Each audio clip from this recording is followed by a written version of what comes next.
আমি এতিয়া গৈ আছো বকৰ গান্ধী ময়দানত। মানে কেইদিনমান আগতে আমাৰ মৰমৰ শিল্পী জুবিন দাৰ এটি প্ৰতিমূৰ্তি উন্মোচন কৰিছিল। উন্মোচনী কৰাৰ দিনা মোৰ বহুত যাব মন আছিল, কিন্তু গাড়ীৰ সুবিধা অলপ বেয়া আছিল, সেইকাৰণে যাব পৰা নাছিলো। পিছে বকৰ গান্ধী ময়দান আমাৰ ঘৰৰ পৰা বেছি দূৰত নহয়, 5 মিনিট লাগে।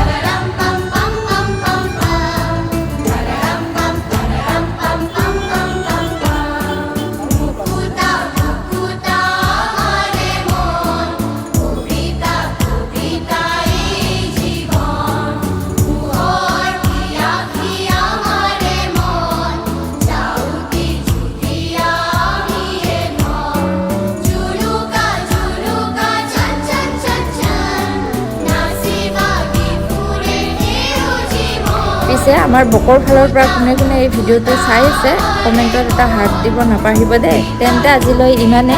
জয় আই অসম, জয় জুবিন দা।